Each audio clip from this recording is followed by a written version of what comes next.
Salam alaikum. Alors on va commencer un cours sur la chute libre. On va commencer par définir d'abord ce que c'est qu'un champ de pesanteur. Alors tous les solides ou bien tout corps ayant une masse crée au voisinage ce qu'on appelle un champ de pesanteur. Alors si on place un solide au voisinage de la Terre, il suffit évidemment son poids. Alors son poids résulte d'un champ de pesanteur créé autour de la Terre, bien sûr par la Terre, c'est grâce à sa masse.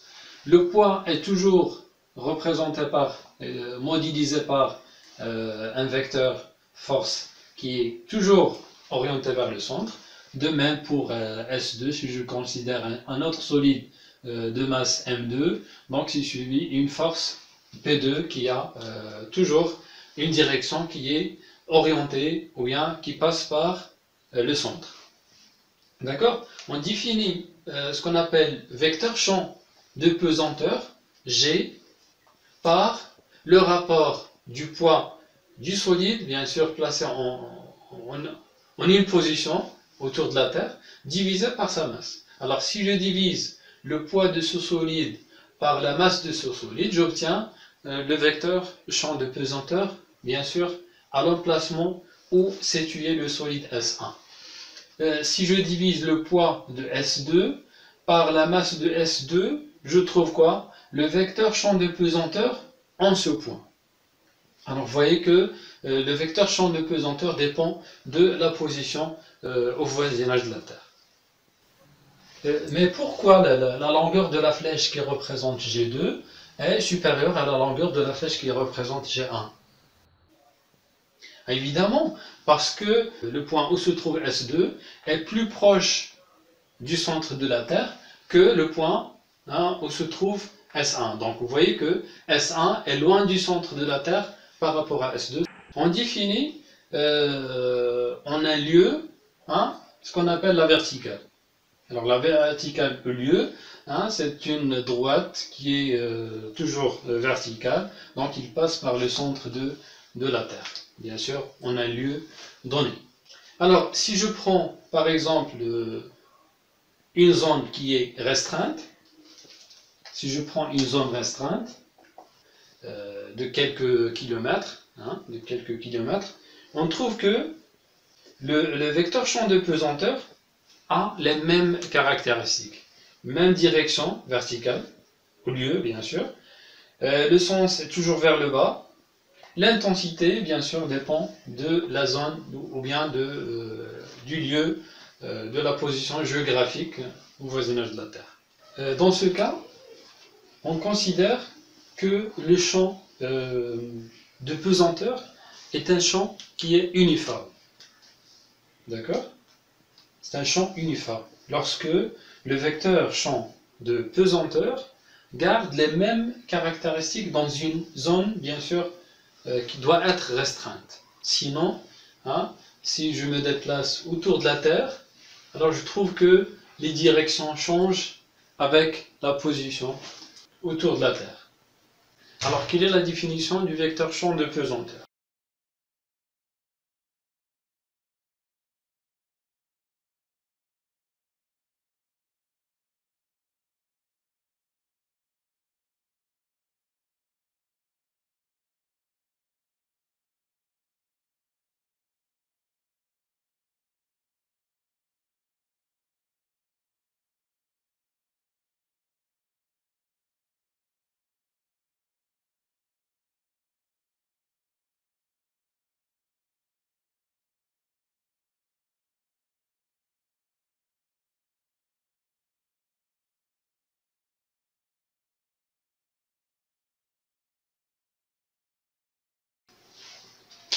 Alors, la définition du champ de pesanteur.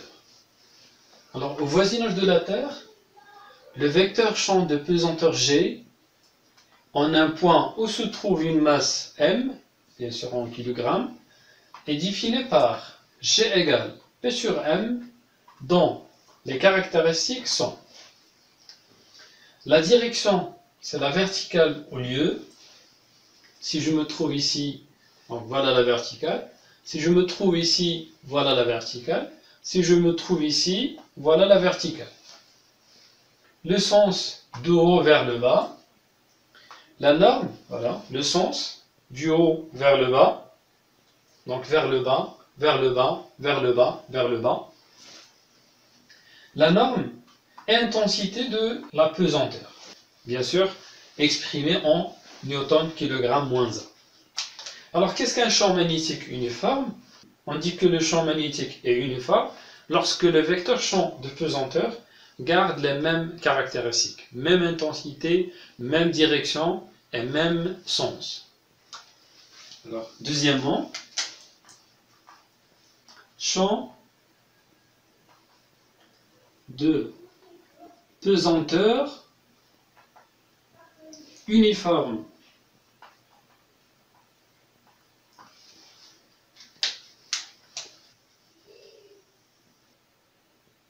Alors, dans un champ de pesanteur uniforme, le vecteur champ de pesanteur a même direction, même sens et même norme, même intensité.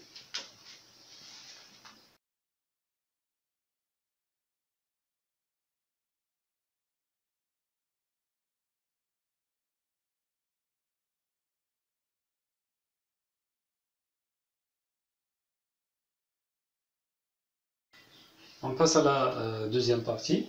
On va étudier la chute libre verticale. Alors, qu'est-ce qu'une chute libre? Alors, un solide est en chute libre lorsqu'il est soumis qu'à son poids. D'accord? Et on a trois conditions initiales pour que le solide soit au mouvement vertical. Soit il est abandonné sans vitesse initiale, soit il est abandonné par une vitesse, ou bien il est lancé par une vitesse initiale qui est verticale, donc il va monter vers le haut, jusqu'à un point qui va être considéré comme étant le sommet de la trajectoire, puis il va revenir sur la même direction. Alors le mouvement est un mouvement qui est vertical.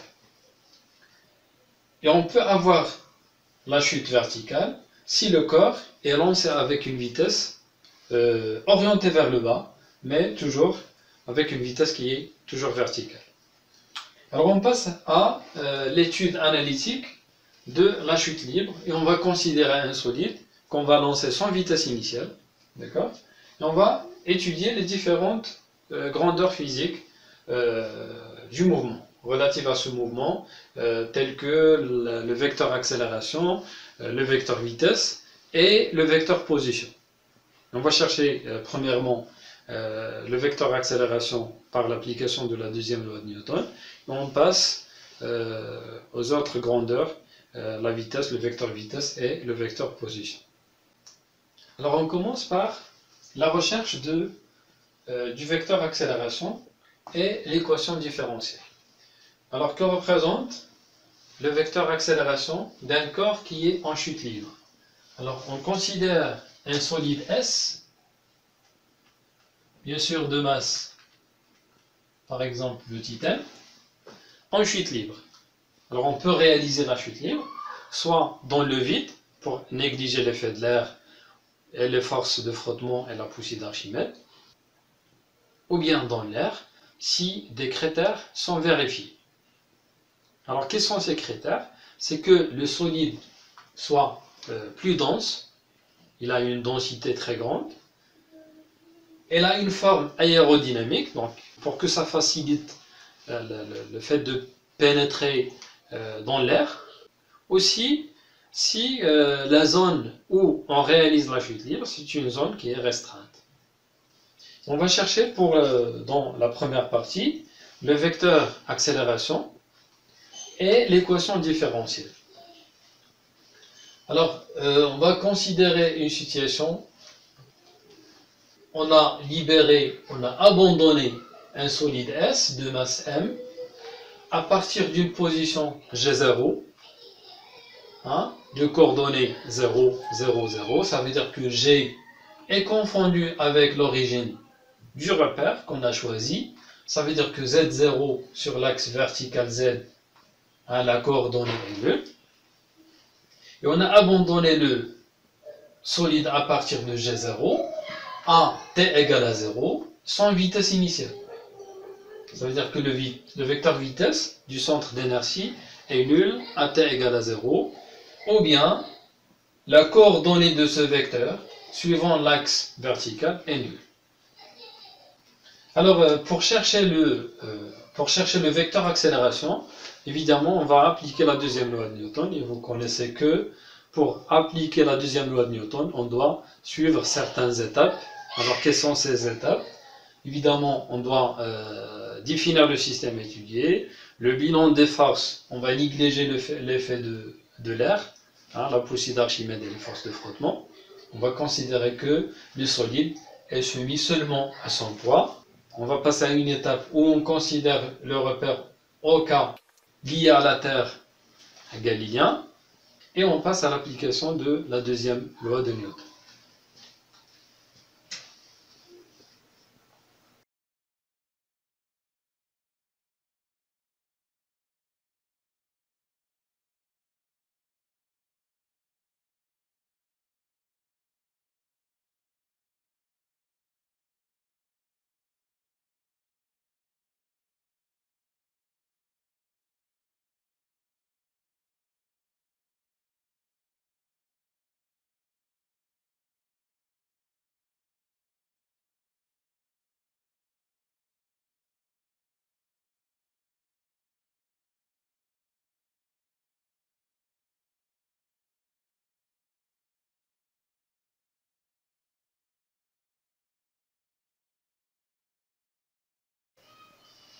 Alors, quel est le vecteur accélération du centre d'inertie d'un corps en chute libre? Évidemment, c'est le vecteur champ de pesanteur.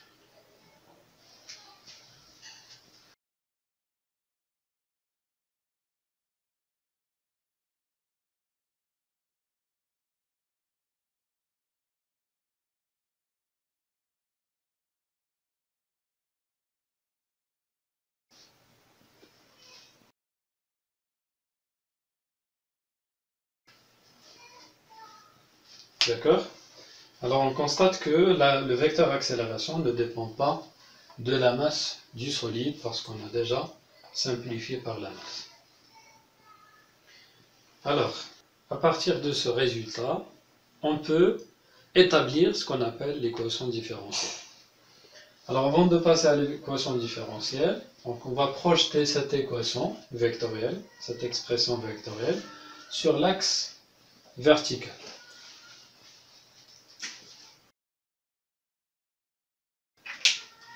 Alors, la projection de G, qui est le vecteur champ de pesanteur, c'est un vecteur qui est toujours vertical, qui est toujours orienté vers le bas.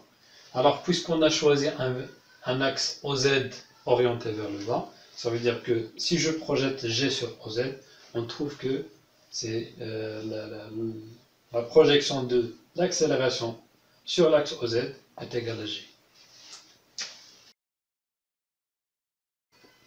Alors, on peut déduire une équation vérifiée par quoi?